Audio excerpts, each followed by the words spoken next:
आज की जो सबसे बड़ी खबर है, सबसे अहम खबर है वो ये है, यानी वो हो गया है जिसका हमने सोचा भी नहीं था। ईरान अमेरिका जंग के बीच बड़ी खबर ये सामने आ रही है कि ईरान के राष्ट्रपति की पाकिस्तान को चेतावनी दी गई है। पाक का बुरा अंजाम करने की चेतावनी दी गई है। सऊदी अरब का साथ दिया तो बुरा अंजाम होगा। इसमें जिसमें आपको पता है इसराइल और अमेरिका ने ईरान पर हमला कर रखा है, उसमें अब पाकिस्तान की नेवी बाकायदा तौर पर उतर चुकी है। आबनाए हुर्मस, आबनाए अमन या आबनाए तकलीफ कुछ भी बन सकता है। ईरान को वार्निंग दे दी।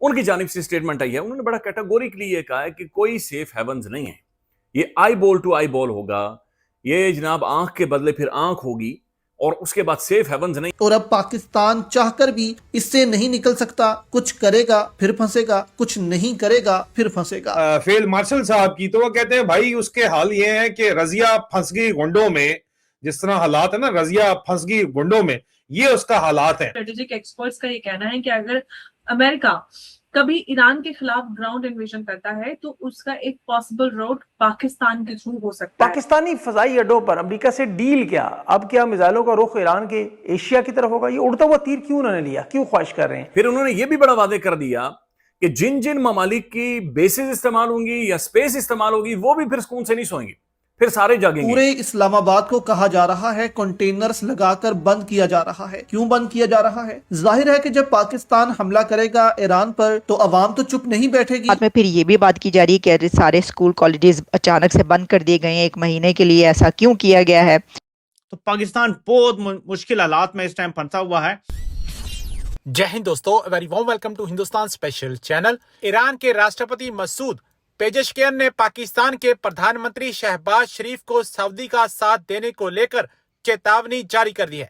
पाकिस्तानी प्रधानमंत्री शहबाज शरीफ के प्रवक्ता ने कहा था कि जब भी जरूरत होगी पाकिस्तान सऊदी अरब की मदद के लिए आगे आएगा। इसके बाद ईरान के राष्ट्रपति ने शहबाज शरीफ को चेतावनी दी है। पाकिस्तान से सऊदी अरब के साथ पिछले साल नेटो देश जैसा समझौता किया था। ईरान के हमलों के बीच 2 दिन पहले पाकिस्तानी आर्मी चीफ आसिम मुनीर ने रियाद में सऊदी अरब के रक्षा मंत्री से मुलाकात की थी, जिसके बाद अब ईरान के राष्ट्रपति ने पाकिस्तानी प्रधानमंत्री को चेतावनी दी है कि अगर युद्ध की जिम्मेदारी को नजरअंदाज किया गया तो दुनिया की सुरक्षा खतरे में पड़ सकती है। ईरानी सरकारी मीडिया के मुताबिक राष्ट्रपति मसूद ने पाकिस्तानी प्रधानमंत्री शहबाज शरीफ के साथ टेलीफोन पर बातचीत में चेतावनी दी है कि अगर इंटरनेशनल कम्युनिटी युद्ध के लिए जिम्मेदार लोगों को जिम्मेदार नहीं ठहराती है तो ग्लोबल और दुनिया की सुरक्षा खतरे में पड़ सकती है।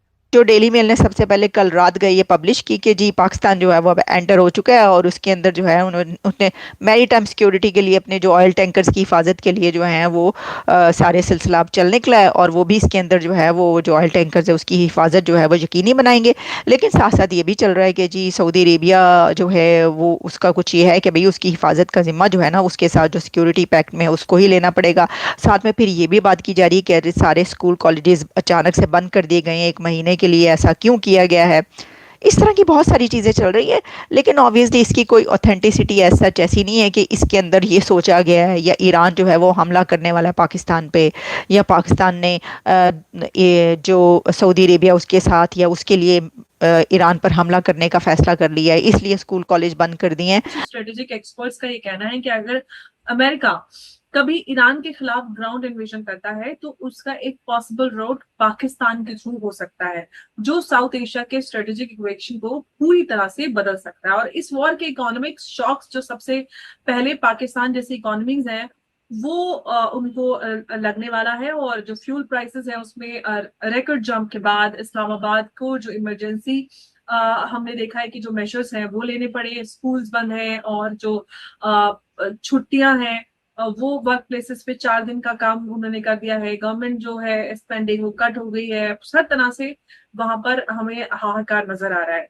अभी इन्हीं सवालों उनको हम थोड़ा सा आगे बढ़ाएंगे और जो रिपोर्ट्स आ रही हैं कि पाकिस्तान के थ्रू ग्राउंड इन्वेजन हो सकता है उसमें कितनी सच्चाई और कितनी पॉसिबिलिटीज है, इस पर बात करेंगे। मेरे साथ मौजूद है उमेश जी। उमेश जी बहुत स्वागत है आपका। जय हिंद, नमस्कार। जय सिया राम अंबर जी। जय सिया राम उमेश जी। उमेश जी, आपको क्या लगता है कि क्या सच में जो अमेरिका है ईरान के खिलाफ सिर्फ एयर स्ट्राइक्स के से नहीं बल्कि हम ग्राउंड इन्वेजन की जो बात आ रही है वो पॉसिबल है, वो भी पाकिस्तान के थ्रू? देखिए, अमेरिका ने बलूचिस्तान के अंदर बहुत बड़ा एड पैकेज उन्होंने अनाउंस किया था 6-7 महीने पहले।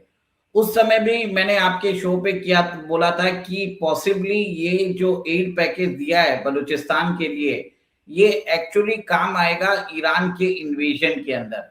और आज जो चाइनीज एक्सपर्ट है प्रोफेसर जियांग, उन्होंने भी ये प्रेडिक्शन की थी।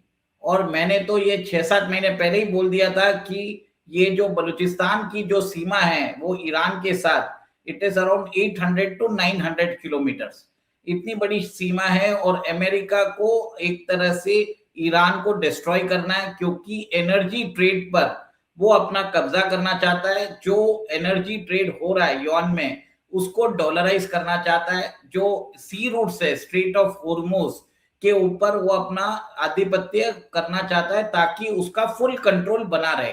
और इसी मद्देनजर प्रोफेसर जियांग ने बोला है कि पॉसिबल इन्वेजन हो सकता है अमेरिकन ट्रूप से via Balochistan occupied by Pakistan. ये मेरा भी असेसमेंट था, 6-7 महीने पहले की बात बता रहा हूं। और एक चीज आप ये देखिए कि बलूचिस्तान जो है, बलूचिस्तान का रीजन जो है वो इसके अंदर सिस्तान प्रोविंस जो है वो ईरान का हिस्सा भी है। इसमें पॉसिबली ये होगा कि बीएलए जो फाइटर्स है, जो चाइनीज इन्वेस्टमेंट्स को टारगेट कर रहे हैं, वो अमेरिकन फोर्सेस को अपोज नहीं करेंगे। They will support this invasion. तो ये एक लाइकलीहुड पॉसिबिलिटी लग रहा है। अभी कुछ दिन पहले सऊदी अरेबिया ने अपना जो स्ट्रेटेजिक डिफेंस म्यूचुअल एग्रीमेंट है पाकिस्तान के साथ एक्टिवेट कर दिया। उसके अंदर आसिम मुनीर को रियाद बुलाया गया और आसिम मुनीर ने उनको बोल भी दिया कि हम आपको पूरी मदद करने को तैयार हैं। अब वो पूरी मदद करने को तैयार बोल दिए। उन्होंने बोला कि पाकिस्तान की 1 लाख फोर्सेस सऊदी के अंदर हम तैनात कर देंगे। पर अब पाकिस्तान ने एक तरह से शर्त रखी है। मोहम्मद बिन सलमान ऐसे तो बहुत होशियार है, पर वो आसिम मुनीर के सामने और पाकिस्तान के सामने बेवकूफ बन चुके हैं। अब पाकिस्तान क्या बोल रहा है कि आपने हमें जो $5 बिलियन के जो शॉर्ट टर्म कर्ज दिए हैं, आप उसको लॉन्ग टर्म बना दीजिए, मतलब 10 साल के अंदर हम पेमेंट कर देंगे उसको, एक तरह से वो भी कंसेशनल इंटरेस्ट रेट पे। सबसे बड़ी बात ये देखिए, $5 बिलियन उनको उधार दिए हैं और उसको वो जो सऊदी मांग सकता है उसको वो बोल रहे हैं कि आप 10 ईयर बॉन्ड में बदल दीजिए और उसमें भी कम इंटरेस्ट रेट।